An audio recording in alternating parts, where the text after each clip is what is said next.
क्या UP BJP हार के जिम्मेदार ब्यूरोक्रेसी है? आज हम इसी पर करेंगे बात। नमस्कार, 4 PM में आप सभी का स्वागत है। लोकसभा चुनाव में जिस तरह से उत्तर प्रदेश में बीजेपी का जो प्रदर्शन रहा, उससे दिल्ली में बैठे बीजेपी के तमाम बड़े नेताओं में बेहद नाराजगी है। नाराजगी क्यों ना हो, 27 में विधानसभा का चुनाव है और उत्तर प्रदेश में लोकसभा चुनाव में बीजेपी का बुरा हाल रहा, तो नाराजगी तो होगी।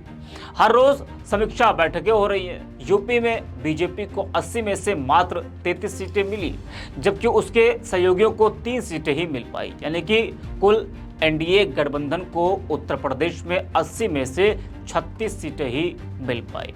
वहीं आपको बता दें कि अब चौंकाने वाली खबर सामने आई है। दरअसल यूपी में बीजेपी हार को लेकर दिल्ली में बैठकों का दौर लगातार जारी है। तमाम यूपी बीजेपी नेता हर रोज दिल्ली में जा रहे हैं। वहां पर दिल्ली के तमाम बड़े बीजेपी नेताओं के साथ उनकी बैठकें हो रही है और हार का कारण क्या रहा है, इस पर चर्चा हो रही है। खबर यह है कि दिल्ली में यूपी बीजेपी प्रदेश अध्यक्ष भूपेंद्र चौधरी ने जेपी नड्डा से मुलाकात की।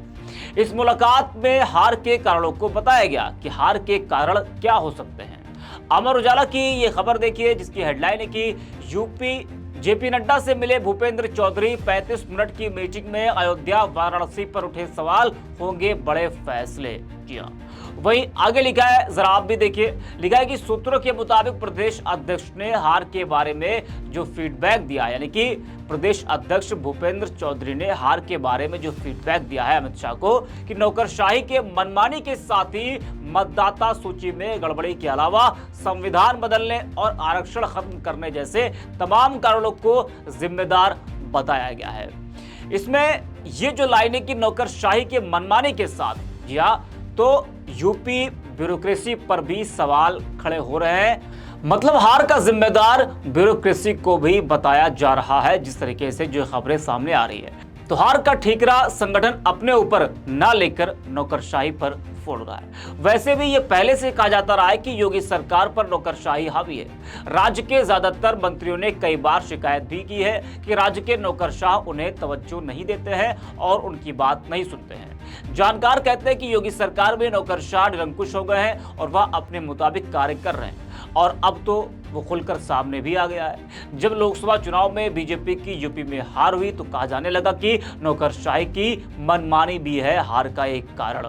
एक खबर ये भी देखिए, इसकी हेडलाइन है कि भाजपाइयों ने अफसरों के सिर फोड़ा, हार का ठीकरा। समीक्षा बैठक में बोले, टूटा कार्यकर्ताओं का मनोबल। तो कुछ इस तरह से जिम्मेदार बताया जा रहा है। अयोध्या में भी आपने देखा होगा कि जब 2 मंत्रियों के साथ डीएम की वार्तालाप हो रही थी, हार के कारणों की समीक्षा बैठक हो रही थी, तो उस वक्त जब महंत राजूदास पहुंचे तो उनसे डीएम की वहां पर बहस हो गई। तो यूपी बीजेपी में हार का जिम्मेदार नौकरशाही को बताया जा रहा है। बता दें कि यूपी के लोकसभा चुनाव में संगठन के लचर चुनावी प्रबंधन का खामियाजा भुगत चुकी भाजपा के प्रदेश अध्यक्ष भूपेंद्र चौधरी ने दिल्ली पहुंचकर पार्टी के राष्ट्रीय अध्यक्ष जेपी नड्डा के सामने सफाई पेश की। उन्होंने हार के कारणों की अब तक की पड़ताल की रिपोर्ट के बारे में जानकारी दी। सूत्रों का कहना है कि प्रदेश अध्यक्ष ने नड्डा के सामने पार्टी की हार की नैतिक जिम्मेदारी लेते हुए कई कारण भी गिनाए। करीब 35 मिनट तक दोनों नेताओं के बीच चुनाव परिणामों को लेकर हुई गंभीर चर्चा के बाद अब इस बात की कयासबाजी तेज हो गई है कि इसका परिणाम अगले महीने में संगठन के बदलाव के तौर पर सामने आ सकता है। बता दें कि 2019 की तुलना में इस बार के चुनाव में यूपी में बड़ा झटका बीजेपी को लगा है। 80 सीटों का लक्ष्य लेकर चल रही भाजपा को मात्र 33 सीटें ही मिल पाई और पिछली बार से इस बार 29 सीटों को नुकसान उठाना पड़ा। इस तरह के अप्रत्याशित परिणाम से भौचक भाजपा हाईकमान अंदर से हिला हुआ है और इसके लिए जिम्मेदार लोगों को किसी भी सूरत में बख्शने के मूड में नहीं है। शीर्ष नेतृत्व के निर्देश पर ही प्रदेश संगठन द्वारा बीते 1 सप्ताह से 40 लोगों की टीम को हर लोकसभा क्षेत्र में हार की पड़ताल करने के लिए भेजा गया था। खुद प्रदेश अध्यक्ष भी अयोध्या समेत कई स्थानों पर गए थे और इसके अलावा वह क्षेत्रीय संगठनों के साथ बैठकें करके बारीकी से हार के कारणों को जानने की कोशिश की थी।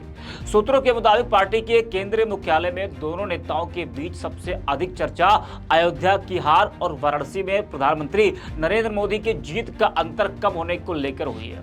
आप समझ सकते हैं कि अयोध्या हार की वजह से और वाराणसी में जीत का अंतर कम होने की वजह से इस वक्त बीजेपी कितनी ज्यादा टेंशन में है। बताया जा रहा है कि प्रदेश अध्यक्ष ने हार के बारे में जो फीडबैक दिया है उसमें नौकरशाही के मनमानी के साथ ही मतदाता सूची में गड़बड़ी के अलावा संविधान बदलने और आरक्षण खत्म करने जैसे तमाम कारणों को जिम्मेदार बताया गया है। सूत्रों की माने तो नड्डा ने प्रदेश अध्यक्ष से संगठन की खामियों को लेकर भी चर्चा की, साथ ही पार्टी के उन चेहरों पर भी चर्चा की गई है जिन लोगों ने भितरघात किया है। सूत्रों का कहना है कि राष्ट्रीय अध्यक्ष ने जल्द ही ऐसे लोगों को चिन्हित करके उनके खिलाफ कार्रवाई करने का भी संकेत दिया है। यह भी माना जा रहा है कि भाजपा का शीर्ष नेतृत्व 15 जुलाई के बाद संगठन में बदलाव कर सकता है। अयोध्या में जब हार की समीक्षा हो रही थी तो आपने देखा था किस तरह से महंत राजूदास और डीएम भिड़ गए थे। हंगामा किस तरह से मचा हुआ है वो आप देख पा रहे हैं। हर रोज ऐसी खबरें आ रही है कि जो है बीजेपी की समीक्षा बैठक में मार हो जा रही है, हंगामा हो जा रहा है, आपस में ही बीजेपी कार्यकर्ता बीजेपी नेता भिड़ गए हैं। आज तक की यह खबर देखिए जिसकी हेडलाइन है कि अयोध्या में बीजेपी हार को लेकर मंत्री के सामने भिड़ गए राजूदास और डीएम, हटाई गई महंत की सुरक्षा। तो इस तरह से अधिकारियों और बीजेपी नेताओं के बीच हार को लेकर घमासान मचा है, जंग जारी है। सोशल मीडिया पर भी लोग क्या कुछ कह रहे हैं वो भी जरा देख लेते हैं। पवन कुमार लिखते हैं कि ये तो स्पष्ट है कि नौकरशाही बीजेपी के बिल्कुल खिलाफ थी। मैंने तो स्वयं देखा कि हमारे बूथ जो एक तरफा बीजेपी का है, डीएम, एसपी, डीएसपी और एक्साइज कमिश्नर आदि बराबर व्यवधान डालते रहे और विरोध करने पर लाठीचार्ज किया, जिससे वोट प्रतिशत बहुत कम हो गया। परंतु सांसद जीतने के बाद भी क्या किया। संजय नाम के यूजर लिखते हैं कि वैसे उत्तर प्रदेश में बीजेपी की हार का मुख्य कारण बेलगाम नौकरशाही है जो अपने हितों को साधने में लगी हुई है। तो हार का जिम्मेदार नौकरशाही को लोग ज्यादा बता रहे हैं। वैसे सिर्फ नौकरशाही या ब्यूरोक्रेसी ही हार की जिम्मेदार नहीं है। बीजेपी के नेता तो अपने ही कार्यकर्ताओं को, विधायकों को, मंत्रियों को, सांसदों को हार का जिम्मेदार बता रहे हैं। यानी कि आपस में ही मारकाट हो रही है और एक दूसरे को हार का जिम्मेदार बताया जा रहा है। आपको याद होगा कि जब अवध क्षेत्र के तमाम जो हारे प्रत्याशी थे बीजेपी के, उनकी लखनऊ में भूपेंद्र चौधरी ने एक बैठक बुलाई थी कि आखिरकार हार का कारण क्या रहा है। तो उन हारे हुए प्रत्याशियों ने हार का जिम्मेदार किसी और को नहीं बल्कि अपने ही बीजेपी विधायकों और कार्यकर्ताओं को बताया। यानी कि कोई हार की जिम्मेदारी अपने ऊपर नहीं ले रहा है कि हमारी गलती की वजह से चुनाव हारा गया है। वो सांसद चुनाव हार गए जिनका लगातार विरोध हो रहा था। जी हाँ, और लोग कह रहे थे कि ये साहब 5 साल दिखे नहीं। ऐसे तमाम जो सांसद हैं जो हारे हैं, इस बार बीजेपी के प्रत्याशी हारे हैं, उनकी तमाम खामियां हैं और जनता ने जमकर उनका विरोध किया। लोग कह रहे थे कि कोई वहाँ विकास नहीं हुआ है। बहुत से लोग ऐसे कह रहे थे कि 5-10 साल सांसद रहे लेकिन वो दिखाई नहीं पड़े। तो जिम्मेदार तो आप ही होंगे ना कि कार्यकर्ता, ना कि बीजेपी विधायक, ना कि मंत्री। तो तमाम लोग हैं वो हार का जिम्मेदार दूसरों को बता रहे हैं, ना कि अपने ऊपर हार की जिम्मेदारी ले रहे। फिलहाल के लिए खबर में इतना ही। आप देखते रहिए 4PM।